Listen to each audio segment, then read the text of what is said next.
بسم اللہ الرحمن الرحیم۔ اللہ تبارک و تعالیٰ کبھی کبھی اس دنیا کے اندر ایسے ایسے واقعات کا ظہور فرماتا ہے جو لوگوں کے لیے قابل عبرت اور قابل ہدایت ہوتے ہیں، جیسے مرتے وقت کسی انسان کو کلمہ کا نصیب ہو جانا، اور کسی انسان کا مرتے وقت معاذ اللہ کے ایمان سے پھر جانا، اور کبھی اللہ تبارک و تعالیٰ مرنے والے گناہگار انسان کی قبر میں ہونے والے عذاب کو اس دنیا کے اندر ظاہر کر دیتا ہے، اور کبھی مرنے والے نیک انسان کی قبر سے جنت کی خوشبو کو ظاہر کرتا ہے۔ دوستو، یہ دنیا میں ظاہر ہونے والے تمام تر معاملات اس وجہ سے ہوتے ہیں تاکہ لوگ اس سے عبرت حاصل کریں اور نیک اعمال کرنے لگ جائیں، اور ان کو معلوم ہو جائے کہ آگے آنے والی زندگی میں ان کے ساتھ کیا ہونے والا ہے۔ دوستو، ایک ایسے ہی عجیب و غریب اور ایمان افروز واقعہ آج کی اس ویڈیو میں ہم آپ کو بتانے والے ہیں کہ کس طرح ایک حافظ قرآن لڑکی کی قبر میں بے شمار سانپ اور بچھو آ گئے۔ اگر یہ حافظ قرآن لڑکی کی جس لڑکی نے ساری زندگی اللہ تبارک و تعالیٰ کا پاک کلام سیکھنے کے لیے لگا دی، جب یہ لڑکی مری تو اس کی قبر میں سانپ اور بچھو کیوں آ گئے؟ اور یہ حافظ قرآن لڑکی نے ایسا کون سا گناہ کیا تھا کہ جس کی وجہ سے اللہ تبارک و تعالیٰ نے اس کی قبر میں سانپ اور بچھو کا دردناک عذاب مسلط کر دیا؟ دوستو، اس ایمان افروز اور عبرتناک ویڈیو کو دیکھنے کے لیے آپ سے ہماری ایک گزارش ہے کہ ہماری اس ویڈیو کو اینڈ تک ضرور دیکھیے گا۔ دوستو، ایک دفعہ کا واقعہ ہے کہ ایک گاؤں کے اندر ایک بوڑھی عورت رہا کرتی تھی جس کا نام اماں ہاجرہ تھا۔ اس کی ایک جوان بیٹی تھی جو قرآن پڑھنے کے لیے جایا کرتی تھی۔ ایک دن اتفاقاً ایسا ہوا کہ اس کی بیٹی قرآن پڑھنے کے لیے مدرسے گئی لیکن گھر لوٹ کر واپس نہ آئے۔ شام کا وقت ہوا، تیز بارش ہونے لگی۔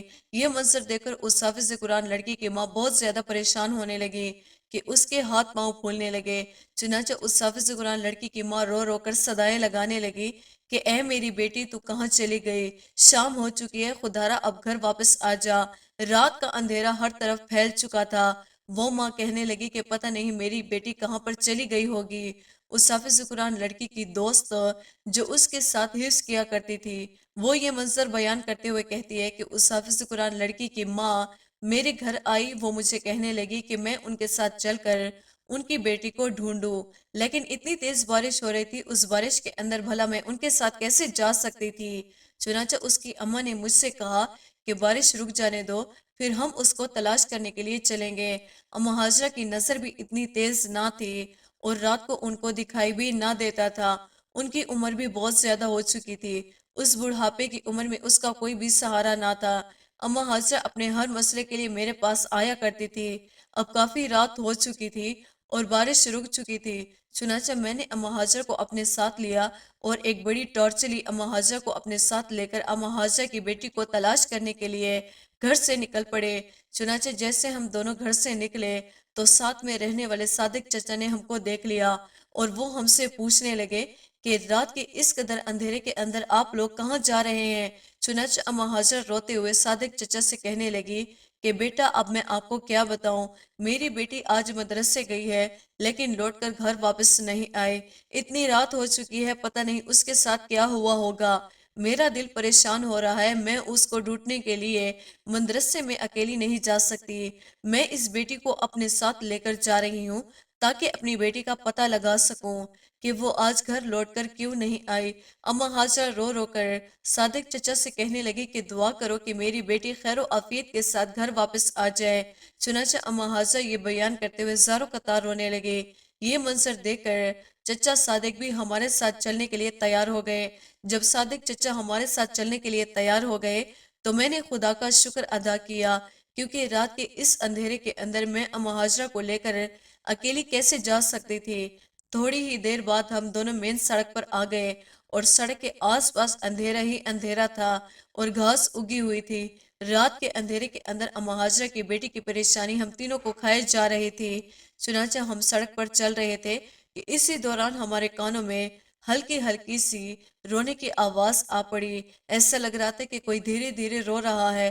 چنانچہ یہ آواز سنتے ہی اماں ہاجرہ پہچان گئی کہ یہ میری بیٹی کی رونے کی آواز ہے۔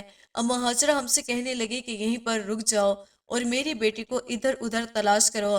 چنانچہ ہم نے ٹارچ کے ساتھ ادھر ادھر اماں ہاجرہ کی بیٹی کو ڈھونڈنا شروع کر دیا۔ ہم نے جب ٹارچ گھاس پر لگائے تو ہمارے قدموں سے زمین ہی نکل گئی۔ ہم کیا دیکھتے ہیں کہ ہمارے سامنے اماں ہاجرہ کی بیٹی زخمی حالت میں پڑی تھی۔ اس کے چہرے سے خون نکل رہا تھا اور اس کی حالت بھی غیر ہو چکی تھی۔ یہ منظر دیکھ کر ہمارا دل زور زور سے دھڑکنے لگا، کیونکہ اس لڑکی کی حالت ناقابل برداشت تھی۔ وہ حافظ قرآن لڑکی زمین پر اس طرح زخمی حالت میں پڑی تھی جیسے کسی جانور کا بچہ پڑا ہو۔ چنانچہ اما ہاجرہ اپنی بیٹی کی یہ حالت دیکھتے ہی زور زور سے چیخنے چلانے لگے کہ ہائے میری بیٹی کے ساتھ یہ ظلم کس نے کیا، اور ہائے میری بیٹی کو یہ کیا ہو گیا۔ اس طرح اما ہاجرہ زور زور سے رونے اور چیخنے چلانے لگے اور اپنی بیٹی سے پوچھنے لگی کہ اے میری بیٹی، تمہاری یہ حالت کس نے کی ہے؟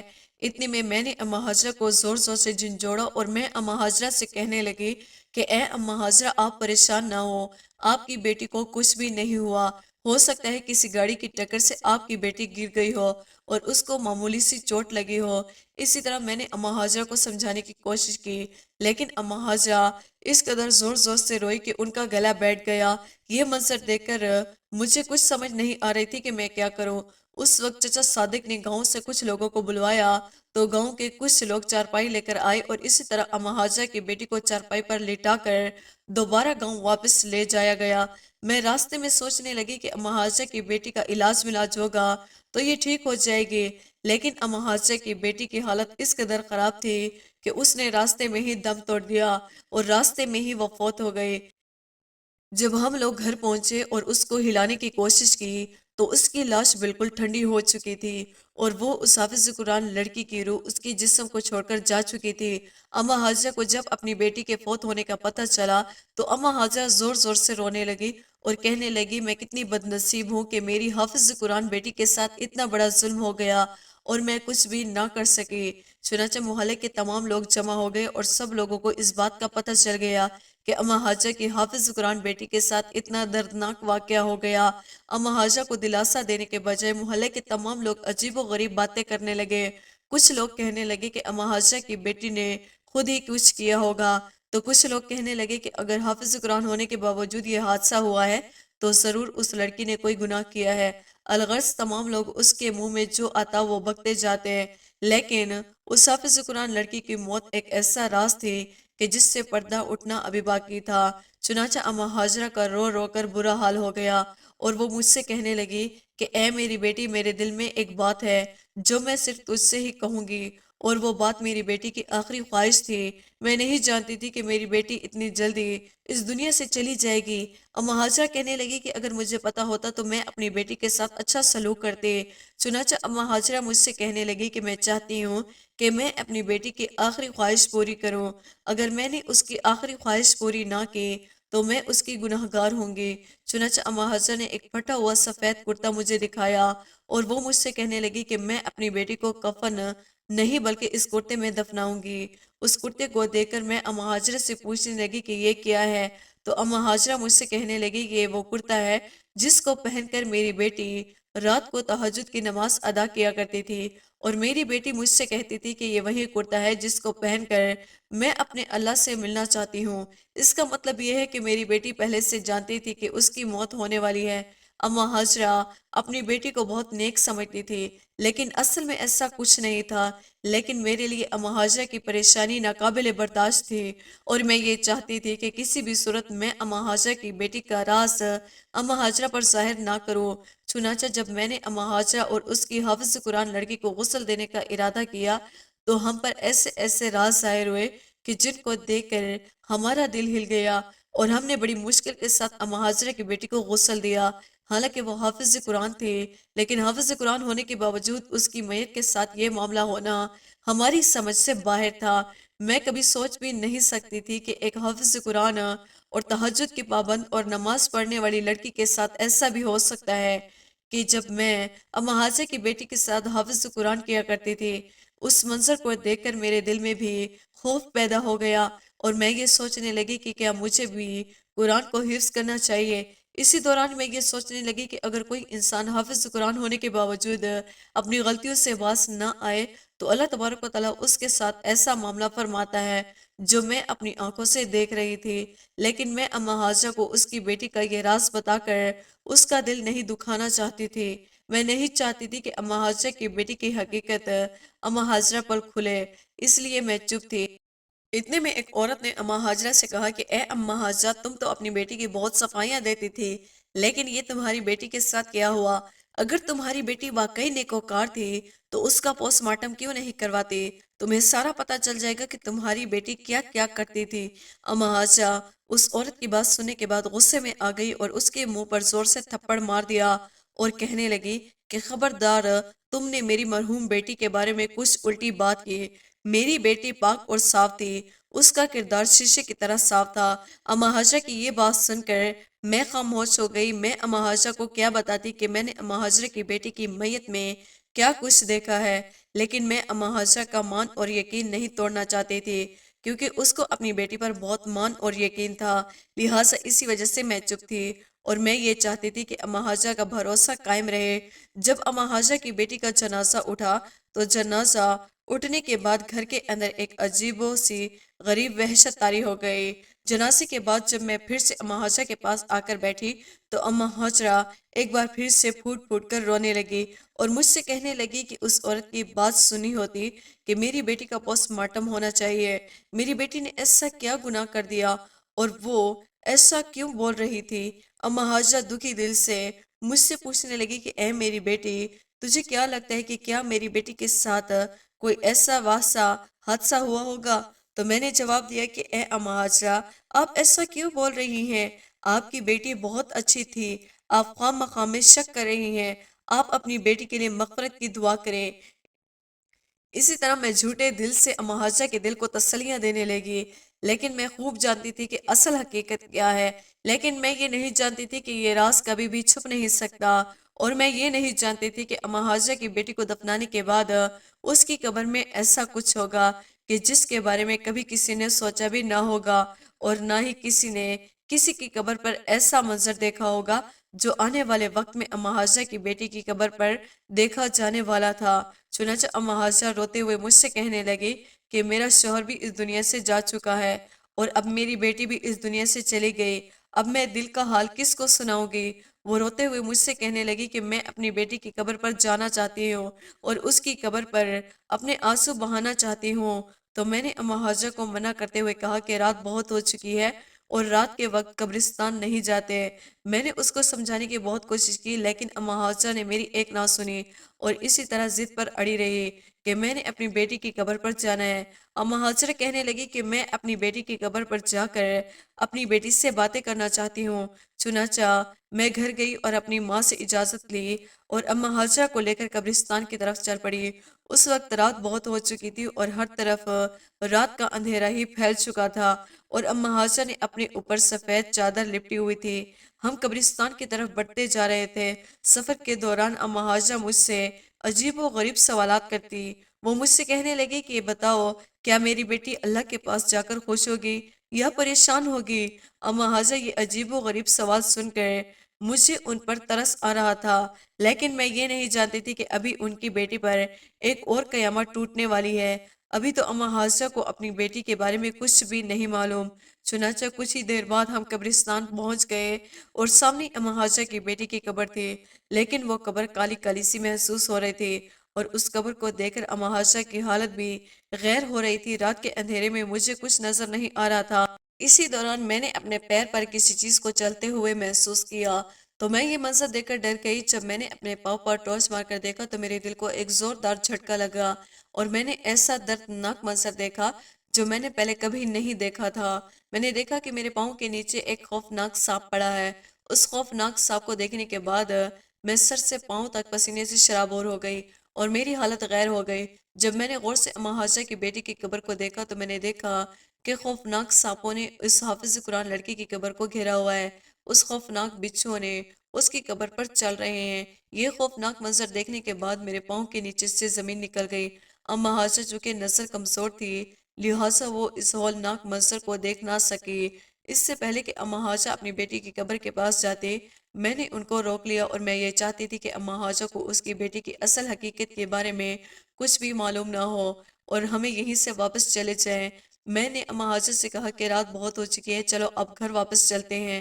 اما ہاجرہ ضد کرنے لگی اور زاروں قطار رونے لگی اور مجھ سے کہنے لگی کہ میرے کلیجے کو ٹھنڈک پڑنے دو اور مجھے اپنی بیٹی سے باتیں کرنے دو۔ چنانچہ اما حاجرہ اپنی بیٹی کی قبر کے قریب بیٹھ کر زور زور سے رونے لگی، اور میں یہ نہیں چاہتی تھی کہ اما حاجرہ کو اس کی بیٹی کی اصل حقیقت کے بارے میں پتہ چلے۔ چنانچہ جیسے تیسے کر کے میں نے اما حاجرہ کو پکڑا اور گھر واپس لے آئی، لیکن اللہ تبارک و تعالیٰ کی طرف سے جو راز ظاہر ہونا تھا اس کو کوئی نہیں روک سکتا۔ چنانچہ اگلے ہی دن اما حاجرہ روتے ہوئے اپنی بیٹی کی قبر پر پہنچ گئی۔ جب مجھے اس بات کا پتہ چلا تو میں بھی اما حاجرہ کے پیچھے دوڑی، کیونکہ میرے دل میں اما حاجرہ کے لیے محبت اور رحم پیدا ہو چکا تھا، اور اس کے علاوہ میرے دل میں اس بات کا تجسس بھی تھا جو کل رات میں نے دیکھی تھی۔ میں معلوم کرنا چاہتی تھی کہ کل رات میں نے جن خوفناک سانپوں اور بچھو کو دیکھا ہے، کیا وہ حقیقت ہے یا میرا صرف ایک وہم تھا۔ چنانچہ میں بھی اما حاجرہ کے پیچھے پیچھے اس قبرستان میں چلی گئی۔ چنانچہ جب میں قبرستان پہنچی تو سورج چمک رہا تھا اور ہر چیز روشن نظر آ رہی تھی، اور اما حاجرہ اس روشنی کے اندر ہر چیز کو واضح طور پر دیکھ سکتی تھی۔ جب میری نظر اما حاجرہ کی بیٹی کی قبر پر پڑی تو اما حاجرہ مجھ سے پہلے اپنی بیٹی کی قبر کا حال دیکھ چکی تھی۔ اما حاجرہ اپنی بیٹی کی قبر کا یہ دردناک منظر دیکھ کر زاروں قطار رونے لگی اور کہنے لگی کہ ہائے میرے رب، تو نے میری بیٹی کے ساتھ کیا سلوک کیا؟ دنیا کے اندر بھی میری بیٹی کو سکھ نہ ملا، اور اس نے ساری زندگی دکھ میں زندگی گزاری، اور اب قبر کے اندر بھی وہ تیرا عذاب برداشت کرے گی۔ اسی طرح ماشاء اللہ اما حاجرہ اللہ تبارک و تعالیٰ کے ساتھ شکوے شکایت کرنے لگی۔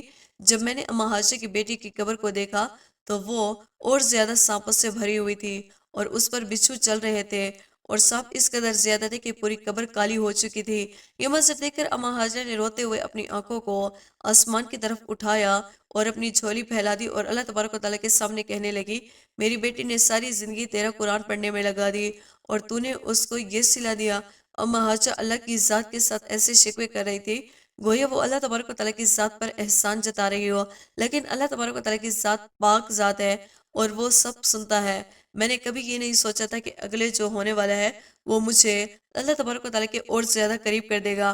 اما حاجرہ کا اسی طرح شکوے شکایت کرنا مجھے بالکل بھی اچھا نہ لگا، لیکن میرے دل میں یہ بار بار سوال آ رہا تھا کہ ایک حافظ قرآن لڑکی کے ساتھ ایسے کیسے ہو سکتا ہے؟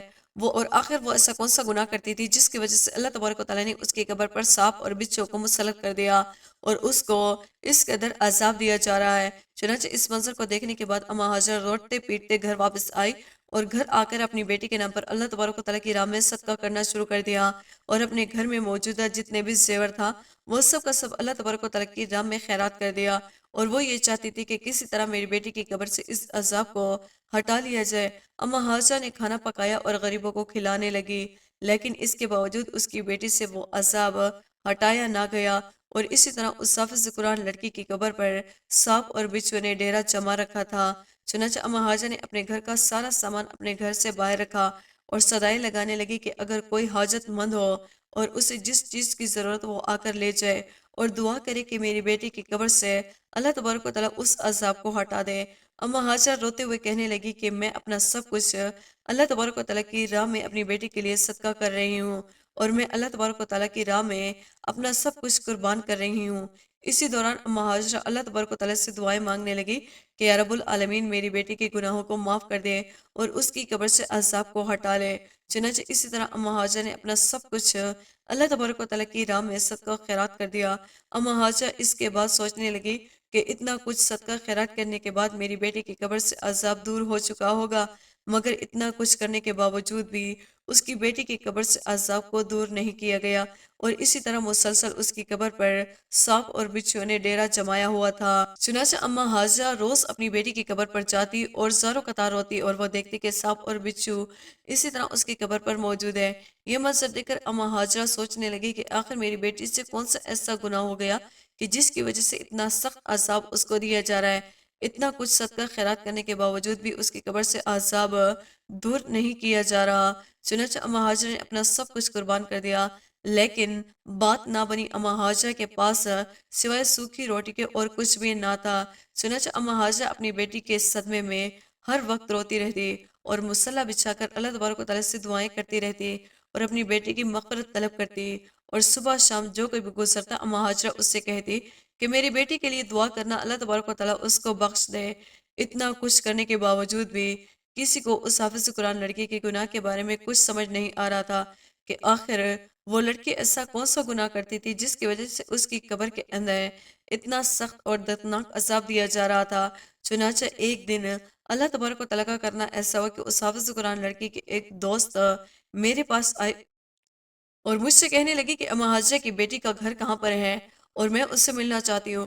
میں نے اس کو ساری بات بتائی اور سارا معاملہ سمجھایا تو اس لڑکی کے چہرے کا رنگ اڑ گیا اور وہ مجھ سے کہنے لگی کہ مجھے فوراً اس کے کمرے میں لے چلو۔ چنانچہ میں اس لڑکی کو فوراً اما حاجرہ کے پاس لے آئی اور وہ لڑکی اما حاجرہ سے کہنے لگی کہ میں تم کو تمہاری بیٹی کی ساری حقیقت بتاؤں گی، لیکن اس سے پہلے مجھے اس کے کمرے میں لے چلو۔ چنانچہ اما حاجرہ اس لڑکی کی بات سن کر فوراً اس کو اپنی بیٹی کے کمرے میں لے گئی۔ جب وہ لڑکی اس حافظ قرآن لڑکی کے کمرے میں داخل ہوئی تو اس نے سب سے پہلے ادھر ادھر چیزیں پھینکنا شروع کر دی جیسے وہ کسی چیز کو تلاش کر رہی ہو۔ جب اس سے کہیں پر کچھ نہ ملا تو اس نے اس لڑکی کا بستر الٹا کیا۔ اس حافظ قرآن لڑکی کے بستر کے نیچے ایک موبائل فون رکھا ہوا تھا جس کو دیکھ کر اما حاجرہ بھی حیران و پریشان رہ گئی۔ تو اس کے اندر جو مواد موجود تھا اس کو دیکھ کر تمام لوگ حیران ہو گئے۔ کوئی سوچ بھی نہیں سکتا تھا کہ اما حاجرہ کی بیٹی ایسے نکلے گی اور چند پیسوں کی خاطر وہ اپنے لیے جہنم خرید لے گی۔ لیکن چونکہ اللہ تبارک و تعالیٰ 70 ماؤں سے بھی زیادہ پیار کرتا ہے اور چونکہ وہ لڑکی حافظ قرآن تھی، اس وجہ سے اللہ تبارک و تعالیٰ بھی چاہتا تھا کہ وہ کسی بہانے سے اس لڑکی کی بخشش کر دے۔ اسی وجہ سے اللہ تبارک و تعالیٰ نے اس لڑکی کو اس کی بخشش کا سبب بنا کر بھیجا۔ وہ لڑکی اما حاجرہ سے کہنے لگی کہ آپ کی بیٹی بری چیز دیکھا کرتی تھی اور وہ نہ صرف دیکھا کرتی تھی بلکہ لوگوں کے ساتھ یہ مواد شیئر بھی کیا کرتی تھی اور لوگ بھی اس کو دیکھا کرتے تھے۔ اسی طرح جتنے یہ لوگ اس گھٹیا مواد کو دیکھتے ان تمام لوگوں کا گناہ بھی اس کی بیٹی کو ملتا تھا اور یہی وہ گناہ تھا کہ جس کی وجہ سے اللہ تبارک و تعالیٰ نے اس کو دردناک عذاب دیا تھا اور آج بھی اس کی قبر کے اوپر اللہ تبارک و تعالیٰ کا عذاب مسلط ہے۔ چنانچہ جلدی سے اس لڑکی نے اس موبائل فون میں موجودہ تمام مواد کو ڈیلیٹ کر دیا۔ اسی مواد کی وجہ سے اس کو عذاب دیا جا رہا تھا۔ جیسے اس موبائل فون میں موجودہ یہ مواد ڈیلیٹ کیا گیا تو ویسے ہی اللہ تبارک و تعالیٰ نے اس لڑکی کے اوپر سے عذاب کو ہٹا لیا اور یہ منظر دیکھ کر اما حاجرہ کے دل کو بھی سکون آ گیا۔ دوستو، آج کے زمانے کے اندر لوگ ان گناہوں کے اندر بہت زیادہ مبتلا ہے۔ دوستوں، امید کرتے ہیں ہماری آج کی ویڈیو آپ کو پسند آئی ہوگی۔ ویڈیو کو لائک اور سبسکرائب کرنا نہ بھولیے گا۔